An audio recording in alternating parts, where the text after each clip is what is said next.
here with Taylor Hebke after getting second place at Nationals. How do you feel after just clinching second place, also All-American? Pretty exciting to do better than last year. Got third last year, so it's very exciting for my third year ever of doing powerlifting. Getting second place at Nationals is a pretty big deal. Yeah. What did you think about your total?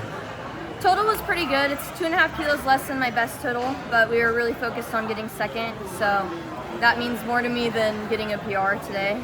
Yeah. Obviously, Dax did pretty well, and he got fourth, and then Katie got sixth.